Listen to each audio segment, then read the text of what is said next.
আপুনিও সুযোগ ল'ব পাৰে আমাৰ 21টা অনলাইন গীৰ্জাৰ। চাওক, এইটো ভাৰতৰ কেইবাটাও ভাষাত উপলব্ধ আছে। উড়িয়া, তামিল, তেলেগু, গুজৰাটী, কানাড়া, তুলু, ইংলিছ, হিন্দী, অসমীয়া, মাৰাঠী, পঞ্জাবী, নেপালী, কংকণী, মালায়ালম, হিন্দী, ভোজপুৰী, বেংগলী আৰু মালৱানীত। তাৰোপৰি 3টা বিশেষ টিনেজাৰসকলৰ কাৰণে চাৰ্চ আছে। চিলড্ৰেন চাৰ্চ, কলা আৰু বুবাসকলৰ চাৰ্চো আছে। Thank you, God bless U.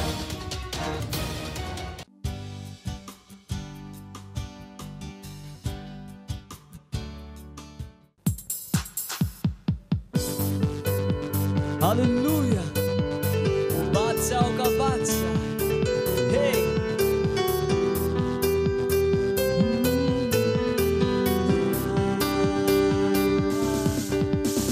बादशाह का बादशाह मेरी महिमा की तू आशा, यीशु जीवन की परिभाषा, तू है मेरी श्रेष्ठता।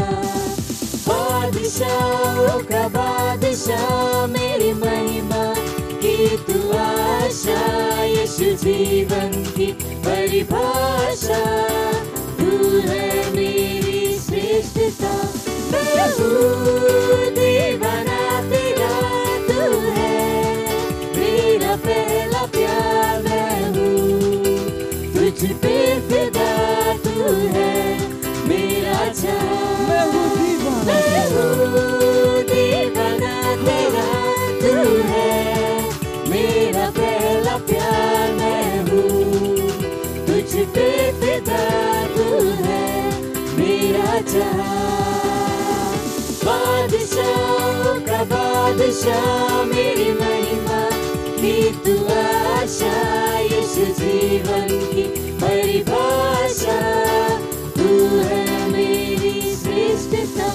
तेरे ख्वाब है मेरे, तेरी ख्वाहिशें मेरी, मेरा हर पल तेरा, मैं जीता तेरे घर।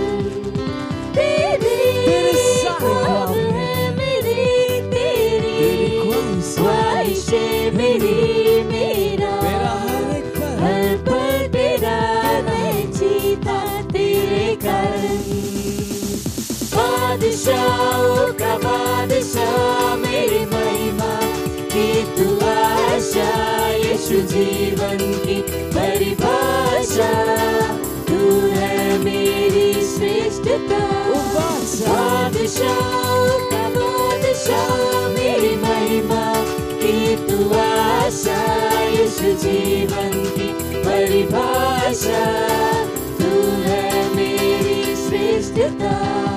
बादशाह मेरे बादशाह, तू है मेरी श्रेष्ठता। ओ मेरे बादशाह, बादशाह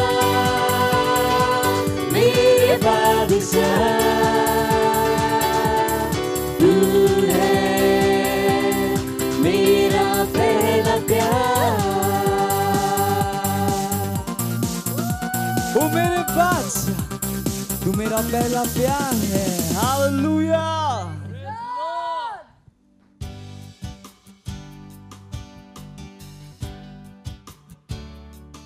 प्रेज द लॉर्ड, हालेलुया। स्वागत है आप सबका इस सुंदर दिन में। इस समय प्रार्थना का है। जहां कहीं भी आप हैं अपने स्थानों पर खड़े हो सकते हैं। सुनिश्चित करें कि आप प्रार्थना की मुद्रा में है, जहां पर अपने हाथ उठाए हुए हैं, आंखें बंद है और अपना ध्यान परमेश्वर की ओर लगा रहे हैं और परमेश्वर का धन्यवाद दीजिए, उसकी स्तुति करें, उसकी प्रशंसा करिए। ओंक्र आलींक्रे लेबोश आंग देगे इधर के दर बदांग लो सहा ले ब्रांग लो खी से क्रे लेगे इधर के दर बदांग लो इधर के सीतरा ले ब्रोंदरे बो शांग लेगे इधर के दर बदांग कोश इंक्रे लेगे इधर लमांग लो इधर के सीतरा ले ब्रोंदरे के जींद लांग लो शांद ले के सीतरा ले ई जब्रो जब्रो जब्रो जब्रो गोंदर के जींद लेगे इधर बदा लहा लहा लहांद लेगे इधर लहांदरू ग्रूज आंग लेगे इधर के दर बदांग लो इंदरे के तरह मांगरो मांगरो मांगरो मांगरो मांगरो मांगरो मांगरो लोंदरे के सी तरह लेगे जहारू रा लेगे द मांगरो मांगरो मांगरे मरंग लोदरे क्रीज ला मांग लोंदरे के सी तरह मेंग्रो लोगो सारा ला किंग लोंग लेगे इधर के दर बदांग लोंदरे के सीध लेगे दरांद लांग रांदरा ओ रे ग्रे जे ग्रे ले ग्रे जाको लोगो जी दरा लबा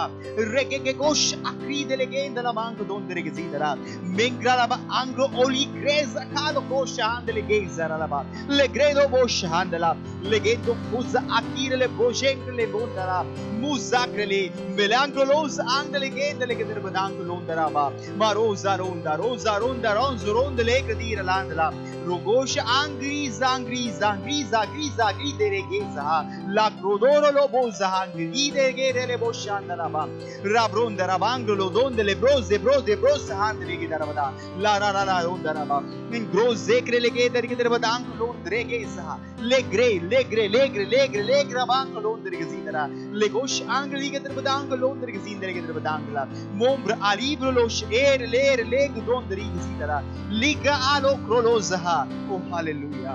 ओ धन्यवाद परमेश्वर, हम आपकी स्तुति करते हैं, हम आपकी प्रशंसा करते हैं परमेश्वर। हाँ परमेश्वर, आपके जैसा कोई नहीं है। सारे राजाओं के ऊपर, सारे प्रभुओं के ऊपर, सारे अधिकार के ऊपर है परमेश्वर आप।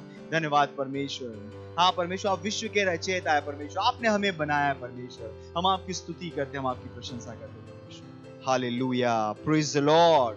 हम जाते हैं हमारे आज की प्रार्थना के पहले बिंदु की ओर। हम कह रहे हैं, हम विशेष प्रार्थना कीजिए सारे मनुष्यों के लिए, आपके क्षेत्र में, आपके शहर में शांति के लिए। भजन संहिता उसका 29वां अध्याय और 11वां वचन कहता है, यहोवा अपनी प्रजा को बल देगा, यहोवा अपनी प्रजा को शांति की आशीष देगा। विशेषकर प्रार्थना कीजिए अपने शहर, अपनी गली, अपने देश के लिए। घोषणा कीजिए कि शैतान की कोई भी चाल लोगों को सुसमाचार से दूर नहीं कर सकती। प्रार्थना कीजिए अपने आत्माएं जीतने की योजनाओं के लिए। इस महीने में घोषणा कीजिए कि बहुत सी आत्माएं बचाई जा रही हैं इस महीने में। हालेलुया। Let's pray. ब्रो शांक लेगे दारा मांग लोन दरी के सी तरह Ingrolo prolondere che si deleghe che derbadango londere che si deleghe darandra mango londere che is angelos idero gozoglo zondele che darandra mingaro bangelos irale mondere che derbadango londere che si dara mengala manglo dere che dan landra logra dan li che derbadango londere che si deleghe che derbadam mengros mango londere ancreis halo kosha ancreis halo kosha handele che da la grossa londere che darba londere che si deleghe derbadangla मैं gross आंगली के तरफ Dang loan सहांद लगे इधर की तरफ दांग मैं gross आंगली की तरफ Dang loan दर के सीधे की तरफ दांग कला लोन आज जे के बाबा कोंदर लबदिंद लगे तरफ दांग की तरफ दांग की तरफ दांग की तरफ दांग लोन दर के सीधे लिंग की तरफ दांग लोन दर के सीधे ले इंदला लोन दर के तरफ दांग लोन तरफ मंग लोन दर के तरफ दिंग ले होश आंग हांद लांग लांग दर के तरफ दांग ला इंग के तरफ दोंग के गोन दर के दोन दर के दोन दर के दोन दर के लांग ला लिंग होश इंग लगे तरफ दांग लोश इंग ए होश शांत ला मेम्ब्रा ला बांग लोन के तरफ दांग लोन दर है जांग लोन दर के तरफ Dang Mengrala bonda hazikle gondra la manglo grelo gondra ke derbada mangle ke derbada ingle gondra ke zidle ke derbada land le ingle ke derbada angla mengro sheindle ke derbada londra ke zidra mengra